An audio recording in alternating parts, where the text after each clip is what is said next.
Cek. Selamat pagi anak-anak. Pada kesempatan kali ini Pak Ardi akan membahas mengenai kebudayaan Aztec, yaitu kebudayaan kuno yang berada di wilayah Meksiko. Nah, kebudayaan ini merupakan sebuah kebudayaan yang kurang lebih muncul pada tahun 1325. Oke, langsung saja kita masuk ke pembahasan. Peradaban Aztec kuno. Kalau kalian ingin mencari referensi mengenai Aztec, kalian bisa menonton film Apokalipto, di mana di situ memperlihatkan kehidupan di wilayah Meksiko pada masa peradaban kuno, yaitu khususnya membahas tentang bangsa Aztec. Nah, peradaban bangsa Aztec ini berdiri pada tahun 1325 dan merupakan sebuah peradaban yang besar pada masanya yang ditandai dengan adanya bangunan-bangunan yang monumental. Nah, wilayah yang didirikan oleh bangsa Aztec ini sendiri ini berada di wilayah Tenochtitlan. Kemudian secara geografis wilayah dari peradaban Aztec ini berada di sebuah danau, yaitu bernama Danau Texcoco, dan kemudian di danau tersebut di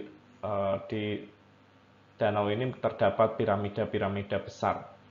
Pada masa puncak kejayaannya, Tenochtitlan ini mampu mencakup 300.000 penduduk pada masanya.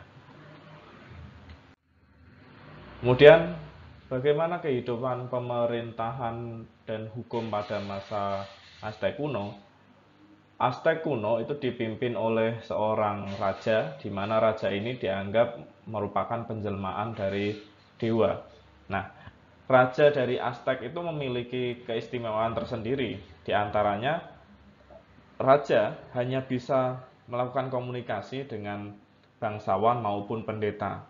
Sedangkan apabila melakukan komunikasi dengan rakyat biasa, maka rakyat biasa tersebut itu harus menundukkan kepala. Jadi lebih istimewa daripada peradaban-peradaban yang lain ya.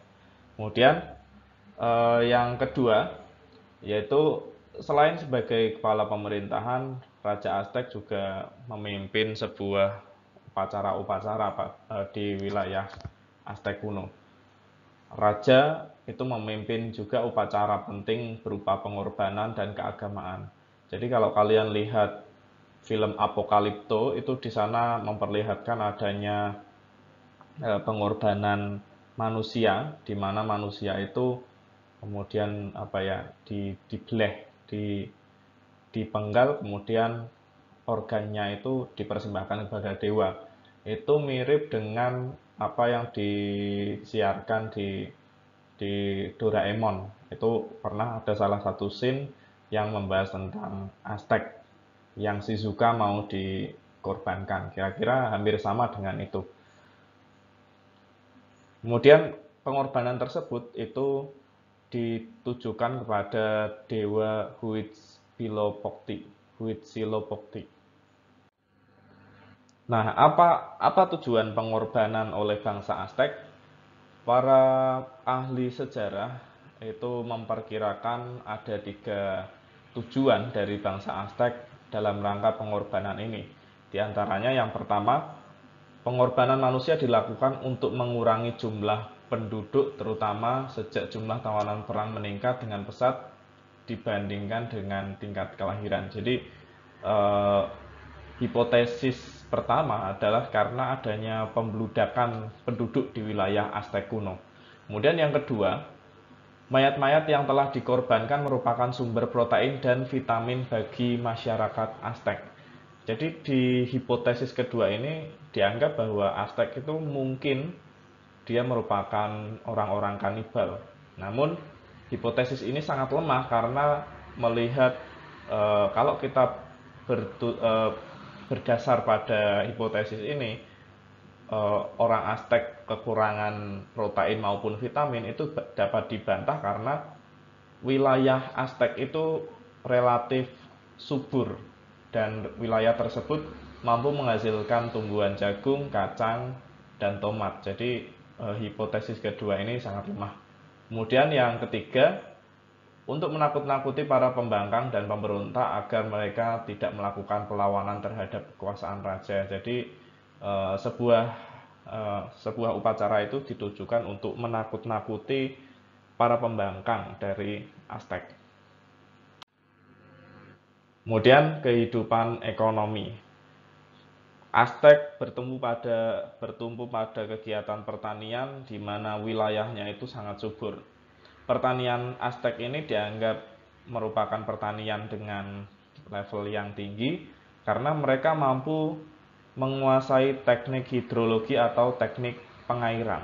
Nah, uniknya bangsa Aztec ini dia mampu membuat sebuah pulau buatan, yaitu yang dinamakan Pulau Cinampa. Nah, di Pulau Cinampa tersebut itu bisa terbentuk karena adanya buatan oleh bangsa Aztec dengan cara mengambil tanah liat atau tanah yang berada di dasar danau yang kemudian diangkat menggunakan kapal, menggunakan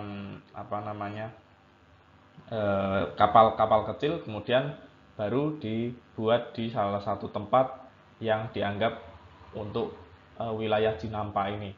Nah, uniknya wilayah Cinampa ini karena dia merupakan tanah hasil dari endapan di dasar sungai, maka tanah dari Cinampa ini dia bersifat subur dan ini sangat baik untuk menanam sayur-sayuran seperti yang Pak dijelaskan tadi, seperti jagung, kacang-kacangan, dan tomat. Kemudian kehidupan sosial, bahwa bangsa Aztec ini berporos atau dia itu mengabdikan dirinya dalam hal militer, di mana seorang laki-laki ketika dia sudah sampai ke umur 17 hingga 20 tahun itu diwajibkan untuk berdinas militer. Maksud berdinas militer ini dia melakukan perang, melakukan pertahanan di wilayah Aztec atau hal-hal yang berkaitan dengan militer bagi peradaban Aztec. Nah,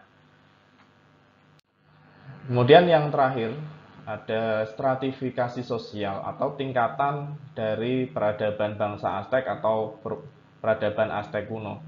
Ada kurang lebih 5 tingkatan dalam Aztec kuno, diantaranya yang pertama adalah tingkatan yang paling tinggi itu ditempati oleh keluarga raja dengan pemimpin tertinggi adalah seorang kaisar dari Aztec yang tadi Pak dijelaskan bahwa dia itu memiliki keistimewaan, diantaranya hanya bisa berbicara dengan pendeta maupun bangsawan. Kemudian yang kedua ada golongan bangsawan atau pejabat kekaisaran yang bertindak seperti golongan feodal di Eropa pada zaman pertengahan. Jadi golongan yang kedua ini adalah golongan bangsawan. Golongan bangsawan itu satu tingkat di bawah keluarga raja.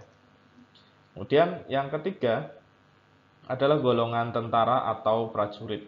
Golongan ini merupakan rakyat yang mengabdikan dirinya kepada kemiliteran.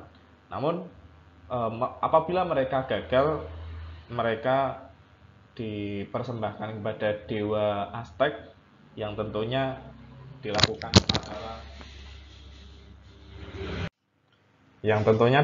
upacara seperti penyembelihan yang beri di materi awal tadi. Kemudian yang keempat adalah warga biasa yang berisi petani, tentara, kemudian ada buruh untuk membangun kuil, jalan, dan lain-lain. Jadi ini merupakan penggerak perekonomian dari bangsa Aztec sendiri. Kemudian yang kelima, ada golongan pekerja yang tidak memiliki tanah atau disebut Tatsmaito. Nah, kemudian yang terakhir ini Pak Ardi lupa mencantumkan, itu ada golongan budak atau orang-orang yang ditaklukkan yang kemudian ditawan oleh Aztec. Oke, cukup sekian materi tentang peradaban bangsa Aztec atau Aztec kuno. Apabila ada yang mau ditanyakan, silahkan komentar di bawah. Oke, terima kasih.